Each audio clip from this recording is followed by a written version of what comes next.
we start with 2003, and this is, of course, when Goldberg was running wild in his only year of WWE at the time after he'd finally been bought from WCW.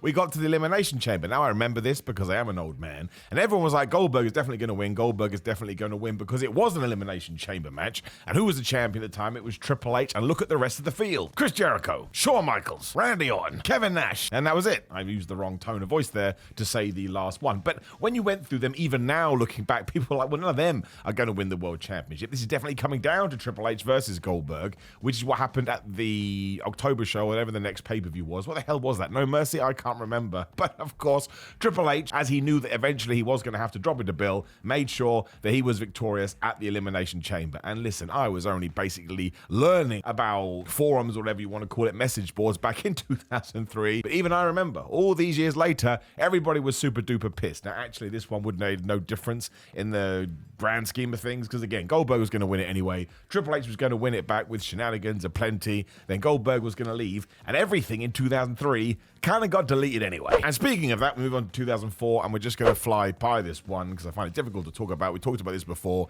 It was, of course, Randy Orton versus Chris Benoit for the World Heavyweight Championship, when we pulled the trigger far too early on Randy Orton because we wanted to make him a babyface. We kicked him out of Evolution before it was necessary, and Chris Benoit obviously was the champion at the time, but hindsight is a powerful tool. We look back now, and it's far more important that Randy Orton did win. In fact, none of this even matters, right? When such a tragic situation comes into play, I don't care. I don't care who wins. I don't care who loses. So yeah, very unfortunately, that does have to be an asterisk, and we move on. 2005 is hilarious because it's Shawn Michaels versus Hulk Hogan. Now, do not forget, if you don't know, this was meant to be the start of a 3 pay-per-view program. So Shawn would have won one, Hulk would have won one, and then of course Hulk would have won the third one because he's Hulk Hogan. But around the time SummerSlam 2005 was ready to go, Hulk Hogan was like, that doesn't work for me, brother. And this has pretty much been confirmed, by the way. This ain't lols. This ain't the meme. So I guess on the night of the show, or the day before the show, the weekend, it was all changed, and Hulk Hogan won. And this is when Shawn Michaels did his crazy selling routine.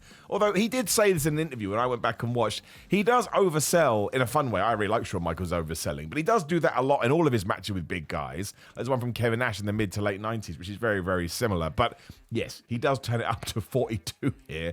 And the smash into the turnbuckle when he does a flip is one of the greatest things I'd ever seen. But no, Hulk Hogan shouldn't have won this. Shawn Michaels should have done it, and I guess we could have prolonged it until WrestleMania in 2006, whichever one that would have been. But, you know, things got moved around. And again, ultimately, this is a program that didn't matter because Hulk Hogan was Hulk Hogan. There was nothing he was really going to do at this point to change his legacy. And Shawn Michaels was kind of on the same path too. Within 5 years, he was going to be retired, and he could do what he wanted because he'd earned that right. Hence why he felt like he'd go to the ring and ping around like a trampoline. But no, Shawn Michaels should have won this. It would have made for a far more interesting character arc. Because again, these are two wrestlers that do not need the World Championship, given everything they have done in the past. And just throwing it away with a one and done. I mean, what do I know about the wrestling business? But it's not smart business. And that's not the way to make money. And ultimately, that's what we should have been doing. And it's why Hulk Hogan now is for many, many reasons, when you look back on his career, it's very difficult to process it. But you cannot argue with me on this one. Well, you can. You should do in the comments and subscribe when you're there too. But Shawn Michaels absolutely should have won 2005.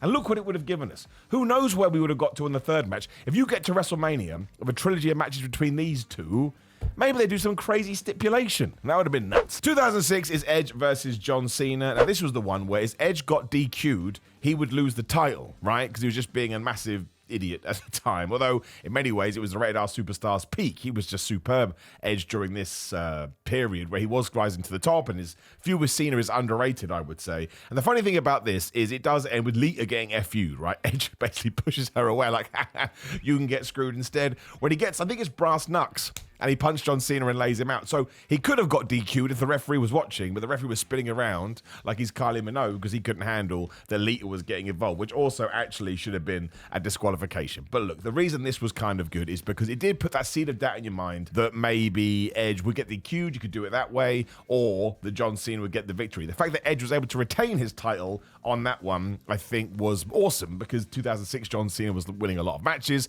He was becoming Super Cena. So this just told the audience Edge is somebody to keep an eye on. And here we are, 20 years later almost, and he's still doing it to a high level. Adam Copeland is all time for me, as is John Cena. You've never seen that match, you go back and watch. 2007 is John Cena versus Randy Orton, and this is kind of strange because John Cena just retained, and I think a lot of people thought we were going to hot potato the belt a little bit more. And this is yet another example of people getting a bit mad with John Cena's booking because he gets hit with the RKO, he kicks out, he hits the AA, and he just beats him for the 1-2-3. Now listen, it didn't actually matter too much because Randy Orton and John Cena throughout this period were having so many matches, and because they both reached that sort of epitome of WWE stardom, I think really it was a pick'em. Who do you want to win and who do you want to lose? And Cena getting all those wins, while it did irk the audience, as we do know, it did create this incredible protection around him so that when people did beat him, everyone was like, oh my gosh, I can't believe that actually happened. So I don't massively think this one made a big deal. Like if Randy Orton had won, John Cena would have won it back anyway, and Randy Orton did beat Cena a few more times. So this was just when I think WWE decided we need a new Stone Cold and Rock. But you can't manufacture that stuff. And John Cena and Randy Orton were super duper stars, and they had some amazing matches. But I would actually say that Randy Orton probably had a better kind of chemistry like that with someone like The Undertaker. And Cena probably had a better kind of chemistry with that with somebody like Edge. You know, it kind of moved off into that direction. Or there's probably somebody better for Randy Orton that I'm not thinking of right now. But those two together, absolutely good matches, but never really got to the point that WWE would have liked. So yeah, Cena retaining there, I don't think it makes much difference to anything. 2008 was kind of interesting because it was Undertaker versus Edge in a Hell in a Cell. Now, this wasn't for a world championship at all. It was the end of their feud because, of course, they'd main evented WrestleMania as well. Now, this essentially ends with the Undertaker killing Edge. Like, he beats him, right? He beats him to a pulp when he's leaving to his music. Na, na, na, na. He turns around and he sees Edge moving. Now, let's not forget, in wrestling, the job isn't to murder your opponent. The job is to win. So he had won. There was no need for him to go back because a regular superstar was shuffling and muffling. He goes back and he chokeslams this guy through the ring as JR ends the pay-per-view going, oh, he just chokeslammed him to hell. It's really surreal, and it's really, really weird.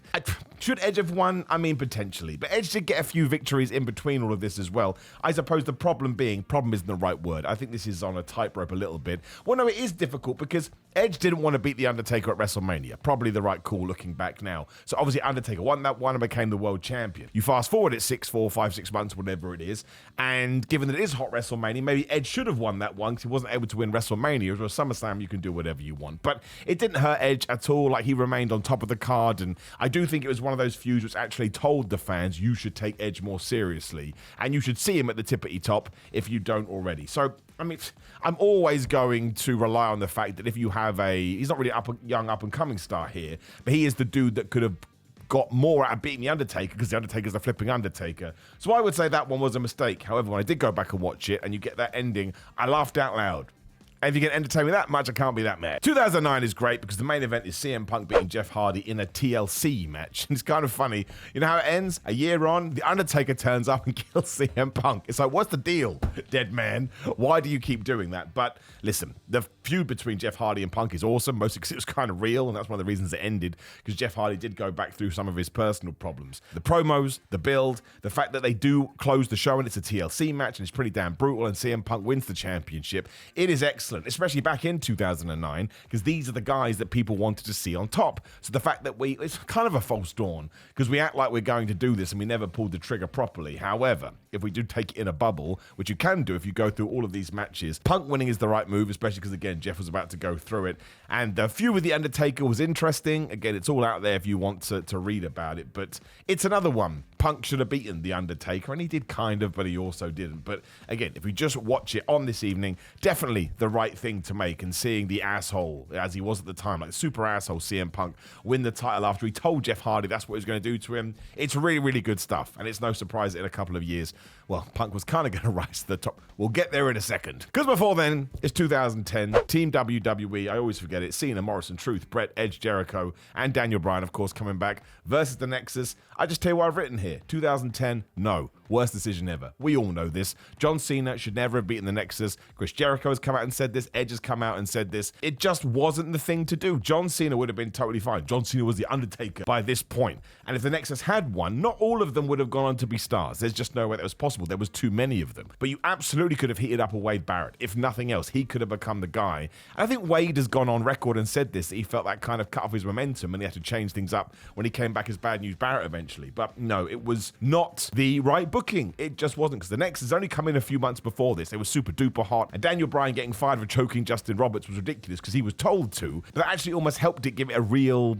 edge. Not Adam Copeland. We talked about him in other guises. So it was just dumb. And it absolutely did. This one did affect people's careers because I genuinely think, and there's maybe some other guys too, but I'll focus on Wade Barrett. He could have become a main eventer if he had said, I beat John Cena in that team versus team match at SummerSlam. And he probably would have had a world championship run. And he absolutely deserved that. So yeah, we did cut him off at the knees here. Not a fan of it. And I'm not a fan of 2011 because this is after Punk has left at Money in the Bank as a champion. People love him. He's the absolute man. He comes back to cult of personality way too soon. John Cena is also the champion because we had a tournament where Rey Mysterio won. John Cena just whooped his ass before Raw was over. So strange if you've never seen it. And CM Punk does beat John Cena. So you bring the crowd up to a fever pitch. They can't believe it. And then, of course, what happens? Kevin Nash gets a text, and Alberto Del Rio is here with his Money in the Bank briefcase. It was fun at the time because these surprises always are fun. It feels like you're part of an event. But when you broke it all down afterwards, and especially now, 13 years on, what a mess. And it just screams, we don't want Punk to be the guy, so let's try and shove other people into the position and hope the fans forget, which they didn't do. So I've written down here as the main event being Del Rio beat CM Punk. It's just a no. We shouldn't have done this. Punk should have beaten Cena, and then we should have just pushed Punk. Don't ring around my doorbell, so now I've totally lost my train of thought. But the point is this. CM Punk, again, should have been pushed to the moon, and we should have seen where we got to. And I think this was the start of him falling out of love with wrestling. Kind of understand why. Huge mistake. Like I say, he should have won it, and he should have gone on to main event WrestleMania the next year. We've talked about it. 2012 is when people started to get irked because the World Championship match wasn't the main event. Instead, we were doing Brock Lesnar and Triple H. And this is the match when Brock Lesnar defeats Triple H via DQ in the Kimura, and he smashes Triple H's arm up. And the big question was, oh my gosh, is Triple H going to retire? Now, it was a good story at the time. But once again, we just do it all in fast forward. Before you know it, Triple H is back and he's beating Brock Lesnar. The problem with it is that because there are, what's the word I'm looking for? Ideas about these two and how maybe they put themselves into positions they shouldn't have done when other people should have got the rub instead. That's why this one is a little bit of an issue. Because again, the world title isn't on the line. And you just know, this is the truth. You know, there's no point saying otherwise. If Triple H or Brock was the world champion, they would have gone on last. So that's probably the only issue here. We should have shoved them into a different position. Brock Lesnar winning was the right thing, but Brock Lesnar should have just killed everybody when he came back. And there was stuff with Cena when he didn't win. There was stuff with Triple H when he didn't win. And there were some other ones too. Don't get me wrong, he did beat them as well. But I've always said that's why the streak actually did help him, because we erased all the anomalies that we had done, and then he did become the final boss. But no, in terms of 2012 SummerSlam, the right move. But then we did go and undo it pretty quick. 2013 is a special one to me because I was there. I was live at SummerSlam 2013. And this is the one that Daniel Bryan finally wins the WWE title. He beats John Cena with the knee. But Triple H is a special guest referee, and out comes Randy Orton with the Money in the Bank briefcase. He screws over Daniel Bryan, essentially, or Triple H does. 1, 2, 3. We're basically creating the authority here. I'm actually totally fine with this. I wouldn't have been if we don't get to WrestleMania 30 and Daniel Bryan becomes a champion. This would have been one of the worst nights ever. But because I did get to experience it, and it was awesome to be there for a swerve Money in the Bank cash-in, I'm probably a little bit biased. But again, it still worked out for Daniel Bryan, who went on to win the big one at WrestleMania 30. So yeah, I'm a huge fan of this. And while the authority storyline did go too long, it was born here. And for a while, it was okay. It did have some good elements to it, especially when we broke up the Shield. But yeah, I'll always be a fan by that. And we may as well segue into 2014, because it's the Brock Lesnar-Cena squash for the WWE title, which also helped Brock, because he comes off beating The Undertaker, and then we double down on it because he wrecked Cena. I think those two things together is what was able to elevate him to such a huge platform. Like, he was already big, but he became massive.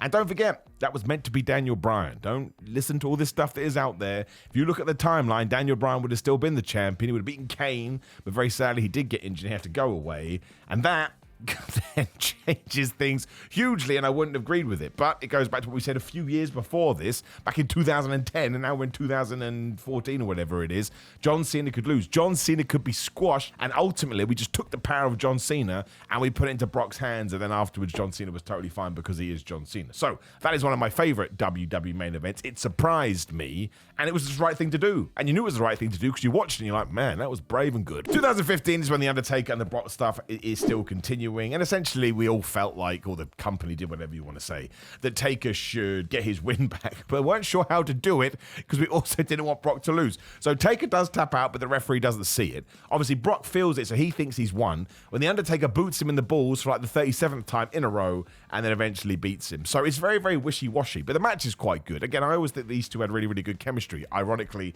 apart from the WrestleMania 30 match, because the Undertaker did get concussed. I don't think this... It's so silly. It's so woozy-goosey, and it's so shenanigan heavy. Like, no one really wins. No one really loses. The point is, by this point, they were kind of existing in their own ether. Brock was about to come back in hard when the Universal Championship, whatever the hell we were calling it, was going to be introduced. But this one, I think, is fine. I think if you do feel obliged to give Undertaker his win back, this was the way to do it. And Brock Lesnar felt exactly the same. And it is fun. Like, it is a laugh riot, and you get the laugh. All of that nonsense. So I think I'm good with it because I don't think it set either guy on a different course. Even if we had flipped it, I don't think all of a sudden Brock Lesnar is the bigger star and Undertaker is a lesser star. They were just competing on the same plane, and because we didn't want it to be too cut and dry, we came up with some nonsense. I'm good with it. 2016, I'm not good with. Now, Brock Lesnar kills Randy Orton. Now, once again, this was not a title match. WWE, well, I guess it's twofold. WWE decided the first time match between Randy Orton and Brock Lesnar was bigger than a championship. You can argue it. I would say no. But actually, the reason it went on last is because this is the match where we decided, oh, Brock, can you just elbow Randy Orton in the head safely? Oh, yeah, I can do that. No, you can't. Nobody can do that. Nobody can do that. It's impossible. You can't elbow somebody in the head safely. It is more barbaric than using a razor blade. It just is. I'm not saying that using a razor blade is a good thing to do or a healthy thing to do, but it's far more safe than this because you are in control. When somebody's elbow is smacking you in the face, you are absolutely not in control. So, I mean, Lesnar wins by, what, no contest or whatever? No, you know what I mean? Knockout blow. It's all bad. It's a disaster of a main event. It kick-started the whole thing backstage with Chris Jericho thinking Brock Lesnar had gone into business for himself. It is just bad. I don't even think it comes down to wins or losses, this. If Randy Orton wins, if Brock Lesnar wins, again, it's a showcase match, so there wasn't really going to be any huge fallout. But Orton had to go recover after it. So I'm just going to say a disaster, an utter disaster. And what we should have changed is a flipping finish. 2017 is that awesome four-way that we don't talk about enough. That was Lesnar versus Strowman versus Reigns versus Samoa Joe. And we kind of teased that Brock may lose his championship because if Lesnar loses, he has to leave the WWE forever, which wouldn't be a punishment for him. He'd absolutely love it. But ultimately, this is where we start the almost 5-year, whatever, 4-year. It's basically Brock versus Roman all of the time. So in 2017, Lesnar holds on to his championship. It's not a problem because Strowman and Joe are in there. Now, do I think Samoa Joe should have won the championship at some point? Yes, I do. This would have been the way because there's 4 people. So I'm going to say this was a mistake, but ultimately, what WWE were going to do with Brock as he took that title hostage, they probably had to keep him on it for a long time. But I would still advocate for Joe, so I'm going to say that's correct. We then get to 2018. This is when WWE had been wusses at WrestleMania. So finally, Roman Reigns defeated Lesnar there for the Universal title. Now, again, we should have turned Roman heel by this point, but we didn't. So I suppose finally getting it done was the right thing to do. But again, if you were going to do it, you should have just done it at WrestleMania. By this point, people were going crazy. You then get to 2019, and Seth Rollins sticks his oar in, and he defeats Lesnar with the Universal title on the line. That one makes all the sense in the world, because Seth Rollins just started his babyface run. He started to win championships. He had to win the championship back. I think it was Brock Lesnar's first clean loss in ages, because we kept it cut and dry, the word I keep using. So that one was a huge success. The problem being, right after SummerSlam, Seth Rollins starts feuding with The Fiend. We get that stupid Hell in a Cell match, and we take away all his babyface credibility. Go back and watch the 2019 SummerSlam. People are in love with Seth Rollins, and they have a really good match. So, on paper, and in reality too, this was excellent. Everything else is terrible, but we should still keep it. 2020 is when Roman Reigns returns. It's after The Fiend has beat Braun Strowman for the world title. Now, WWE can do whatever they like in 2020 and 2021. This is the pandemic era, which is just such an awful time for everybody. And I guess it's kind of bittersweet now to look back at The Fiend winning the world championship. But the truth is, Braun Strowman being thrown in there last minute after Roman Reigns went away in the Goldberg match at WrestleMania, it does feel a little bit flat. So when Roman comes back and he quite literally kicks everybody's ass, wreck everybody and leave, there is something to this. So, and then Roman would beat The Fiend later on. I mean, I suppose so. Strowman retaining that title wouldn't have changed anything. We were just in crazy times. So I'm going to say that one is correct. But then, of course, we get to 2021. We do the big Roman Reigns versus John Cena match now that Roman has hit that upper echelon. And what happens after Roman is retained? Brock Lesnar comes back. And he just kicks Roman Reigns' ass. I actually went back and watched all of this. It's pretty damn fun. You never think that John Cena is going to win because he's essentially on a part-time schedule, if you want to call it that. I mean, he's still quite dialed in. But it was just the age of Roman. We know this from 2020 all the way through to WrestleMania this year. And looking back now, I can't get mad at it. I mean, there's good bits and there's bad bits. We'll get to 2023 in just 1 second. But I think it was a cool ride, and I feel somewhat privileged to be a part of such a ridiculously long title run. Did it need to be as long as it was? Arguably yes, arguably no. But I'm going to say this one was correct. Which is the same in 2022. It's the tractor match, right? That's what I'm going to call it. Last man standing. And this is when the Bloodline are running wild. They basically kill Roman Reigns. They sting him like bees. But we do get the point where Brock gets the tractor and he lifts up the ring and Roman Reigns falls out. This is their best match as far as I'm concerned. I do like WrestleMania 31 when Seth Rollins cashes in, but that's because Seth Rollins cashes in. Although actually before that, it's quite hard hitting. It's way better than people expected. But this one is so over the top and it's so dumb. And I think everyone realized this has to be the time we draw a line under it. So we got to go in hard. It is a very, very entertaining watch if you do want to go back. And again, Roman has to win all of these matches to get to the Cody Rhodes thing, so I'm never going to argue against it. Which is interesting, like, 'cause at the time, maybe some people thought otherwise, but now actually we do enjoy it. And 2023 was the tribal combat match with Jey Uso. Now, I went back and watched it, not as bad as people remember, not as good as people were expecting either. It's somewhere in the middle. I think it lacks a certain jeopardy, because no one actually believes that Jey Uso is going to win. But there is the fun stuff at the end with Jimmy Uso. Although that's kind of hard to watch now as well, because it doesn't make any sense. Some people try to argue it. It still seems totally crazy to me. Retroactively, you can make it make sense, but I think WWE needed to hit it on the nose a little bit harder. But Roman retaining was the right thing to do. So he should have kept it, because again, it all builds to 2024, and what we're going to get with Survivor Series 2024 when we get OG Bloodline versus original Bloodline. So I'm going to say that Roman winning that was a good one. And really, you can start to see that it's kind of the last few years, especially where SummerSlam has been pushed into that WrestleMania territory. I don't think you do a match like Brock Lesnar versus Randy Orton with no title on the line just because at WrestleMania, and if you do, it wouldn't be the main event. And I think it's the same with the Undertaker and Edge match. I don't think, without a chance, I don't think you'll ever get a SummerSlam again unless we do go 2 nights. Like, Punk and McIntyre could have debuted, could have main evented one of the nights if it goes 2 nights. But on a single night WrestleMania these days, I do not think you would ever get a non-championship match in the last match. So I think we really have sort of deviated to this idea that Big 4 pay-per-view, Survivor Series will get it soon, Royal Rumble will obviously get it because you've got the Men's Rumble and the Women's Rumble. So it is interesting to go back and watch all of those, and mostly I think probably WWE did get it right, especially over the last few years, and that's because the booking has been better. What do you know? Now, of course, most importantly, please get in the comments and let me know your thoughts on SummerSlam. Like the video, share the video, and subscribe. Click that video on the screen to hear me talk about wrestling some more. And click the bell, notification team, and then you'll be notified. If you are into supplements, make sure you go to grillermind.com/Simon and use code Simon to get 10% off. And they're doing sales all the time, so keep an eye on the website, but please do use my code. Otherwise, it's patreon.com/Simon316. Sign up for a Go Fitness today if you want to have a really, really good fitness app at home, and you can use code Simon20 to get money off there too. Come follow me on Instagram, Twitter, and Threads at Simon316. Simon J. Miller on TikTok, Simon Miller on Cameos. I enjoy doing cameos. Come book me for a cameo today, a video, personalized video. I'll talk about whatever you want. As I almost hit my phone there. That would have been bad. The phone thing was open. I don't want to ring random people. Otherwise, get a t-shirt, ProWrestlingTees.com and SamsonAthletics.com. Otherwise, it's a really hot day. It's time to go live in front of a fan. I'll see you soon.